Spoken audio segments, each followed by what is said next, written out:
My dad suddenly got very sick and had to go to the hospital. I can't go on our honeymoon because I need to be with him. So my husband says I should go alone. I was really excited about our honeymoon, but now it's not happening. My husband thinks I should still go by myself.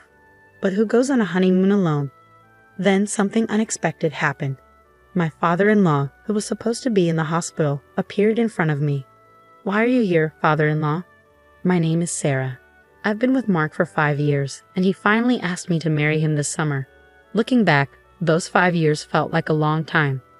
We started visiting Mark's parents' house about a year into our relationship, and he met my parents who live far away too. But he always said, "Let's wait until work is more settled," without making a definite plan to get married. Lately he even joked, "Why change anything?" This made me worried. "Mark, I'm turning 30 soon. If you're not going to be honest with me, we might need to end things." After I said that, Mark finally asked me to marry him.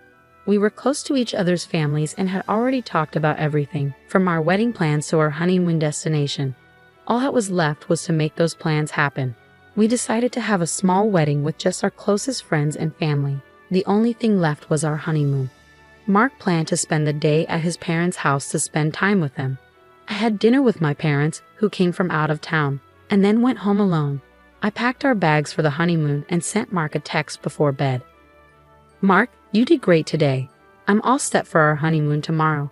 I'm really excited about going to Italy." But I didn't hear back from Mark. I figured he must have been really tired from the wedding and fell asleep. I hoped he wouldn't oversleep for our flight the next day.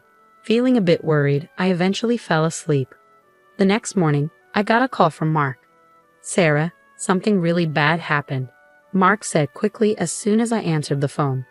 "My dad collapsed and he's in the hospital. You'll have to go on our honeymoon alone today." "What? What do you mean?" I was shocked. "But your dad seemed fine at our wedding yesterday, didn't he?" "I'm just as surprised as you, Sarah. I need to stay with him, but you should still go on the honeymoon without me." "That's crazy. If your dad's sick, I can't just leave for our honeymoon. Who goes on a honeymoon alone anyway?" I asked which hospital his dad was in, but Mark wouldn't tell me. "If I told you, you want to come visit, right?" "Of course I would. Dad knows how much you've been looking forward to going to Italy. He insisted I should still let you go. Please respect his wishes. I won't be able to enjoy myself with everything that's happening. Will you come join me once he's feeling better?" "Definitely, I'll be there as soon as things calm down here." "Don't say as soon as things are settled. It might jinx it. Please, let me handle things here and go to Italy as planned. I'm almost at the hospital, so I won't be able to answer your calls. Talk to you later." "Well, wait, Mark," I tried to say, but he hung up before I could get a word in. I called back right away, but his phone was off. I didn't even know which hospital he was heading to, so I couldn't rush to be with my father-in-law. Feeling helpless, the doorbell rang, startling me. When I opened the door, I was shocked. "Father-in-law?" There he was, standing at the door, supposed to be in a hospital after collapsing. "Are you okay? Your legs? They're working," I stammered, feeling like I was seeing a ghost. "What do you mean?" My father-in-law looked confused as I checked if he was really there. "Are you feeling all right?" "Oh, I had a bit too much to drink at the wedding yesterday, but I'm fine now. Sober as a judge this morning, and I drove here just fine after dropping Mark off." "After dropping Mark off?" "Yeah, you're going on your honeymoon, right? I dropped him off at the station, but then I realized I should have come to pick you up too. Let me take you to LaGuardia." I was really confused. My father-in-law, who was supposed to be in the hospital, dropped Mark off at the station. None of this made any sense. Then it hit me. My father-in-law mentioned LaGuardia, but we're supposed to fly from JFK to Italy, not LaGuardia Airport. "You said you'd take me to LaGuardia, but our honeymoon is in Italy." "Oh yes, that's what I thought too." I was surprised when Mark told me this morning that we changed our plans last minute and decided to go to Alaska instead. Alaska. The more I heard, the more confused I became. Mark said we're going to Alaska. Yeah, he did. He left a note in the car. My father-in-law showed me a post-it that Mark had left in the car. It had the name of an inn in Alaska and a flight from LaGuardia to Ted Stevens Anchorage International Airport written on it. When I saw it, everything started to make sense. "Can you take me to LaGuardia then?" Of course. Traffic shouldn't be too bad. We'll probably get there around the same time as Mark's train. Thank you so much. On the way, I couldn't stop thinking about Mark's behavior. Whether my guess was right or not, I find out when I saw him at the airport. I thanked my father-in-law and went into the airport. Near the check-in counter for the Alaska flight, I saw Mark right away. He was with another woman, cozying up together and picking out drinks. My suspicions were confirmed. He had been cheating on me. Maybe it started while we were living together. His reluctance to get married might have been because of her.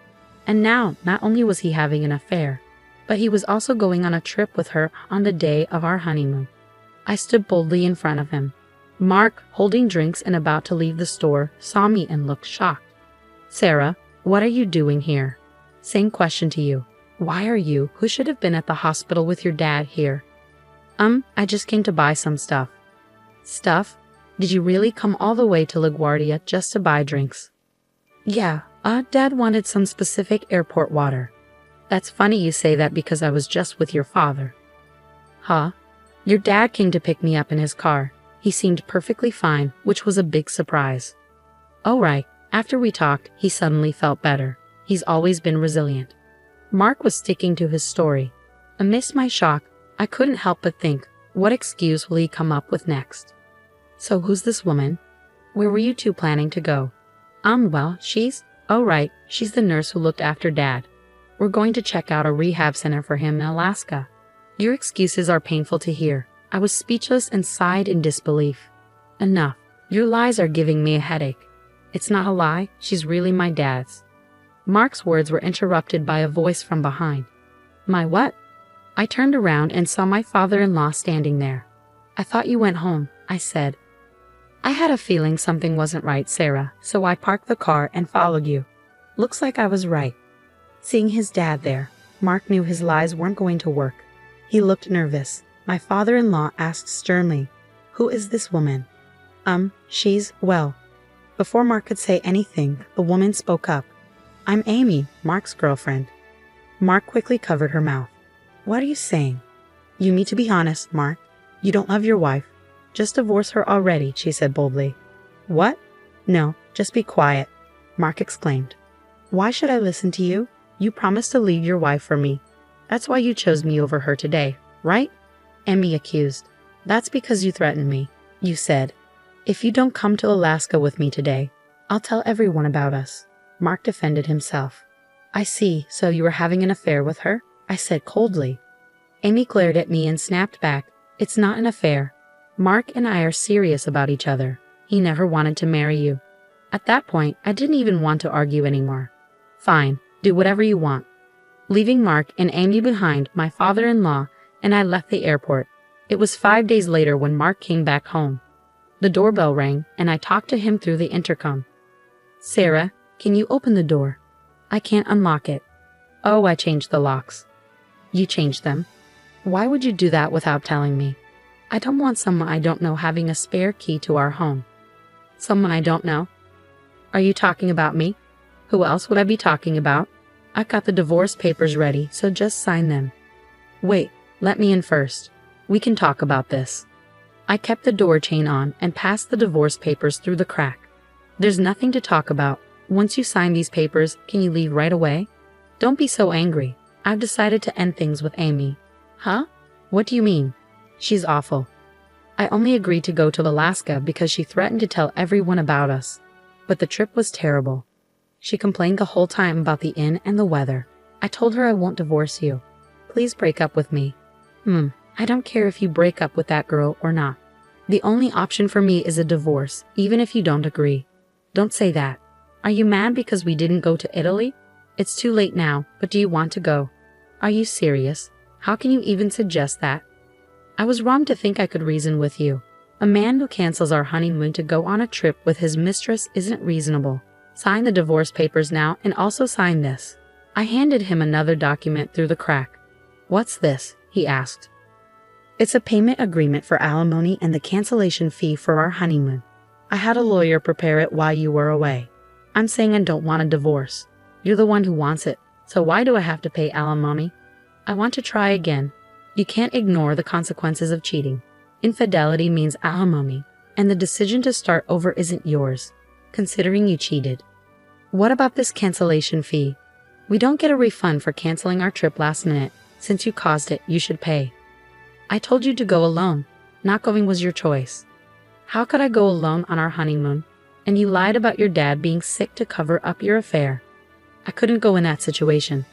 I wanted to go to Italy with you, but Amy threatened me. You wouldn't want me to lose my job, would you? Amy threatened to expose you at work. Yeah, exactly. If she says she'll do something, she'll do it. It's all Amy's fault. Amy did give off a vibe of unpredictability. I mean, she even boldly declared herself as Mark's girlfriend directly to his wife. She must be quite bold. But strangely, I felt relieved.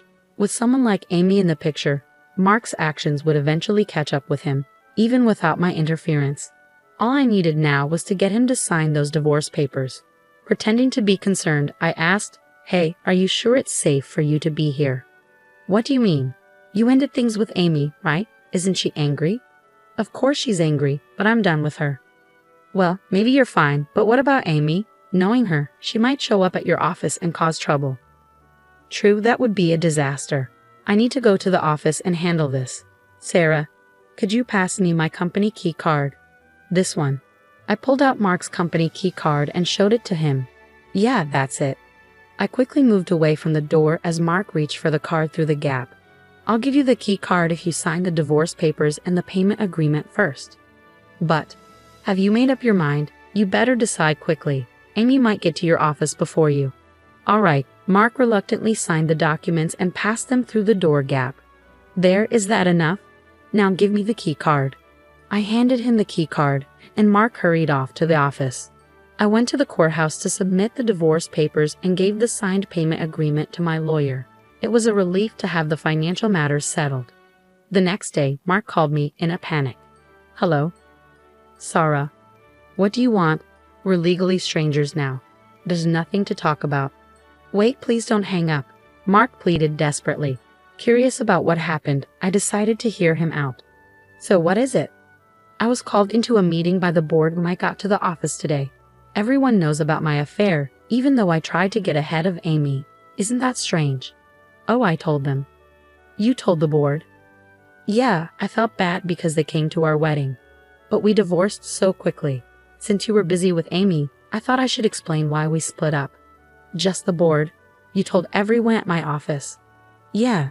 When I told them my husband chose a vacation with someone else over our honeymoon, they were shocked." "But how can I face everyone at work now?" "You don't have to hide anymore. Isn't that a good thing? Don't play games with me. You've ruined everything." "I should be saying that to you. I wish I could get back the 5 years I wasted on someone like you." When I spoke up, he fell silent. "Why don't you just be with Amy? If she cares about you so much, wouldn't she support you even if you quit your job?" "No, being with her only brings trouble. The only one who can support me is you, Sarah." "Well, being with you only brings me trouble. If you want support, maybe you should think about how your actions affect others." "Yeah, I regret it. So can we try again?" "No chance. Maybe it's time for you to reflect, start fresh, and try dating again. Oh, and maybe find a job first." "Sarah, please don't leave me. You were the one who betrayed me first. You'll have to live with your regret." I ended the call abruptly. After that, Mark went back to his parents' house a few times to borrow money. But my father-in-law, who was falsely made out to be seriously ill and used as an excuse for Mark's affair, was furious. Eventually, he cut ties with Mark. Mark started feeling uncomfortable at work and ended up quitting. Job hunting didn't go well, and now he's barely making ends meet by working part-time at a convenience store. On the other hand, I moved into a new home with the alimony from Mark. Even though I changed the locks, it still felt strange living in a place my ex-husband knew about. Mark's parents helped me move. Maybe they saw it as a way to make up for their son's mistakes. I still keep in touch with them and have meals together occasionally. I may not get back the 5 years I spent with Mark, but I'm determined to find someone better.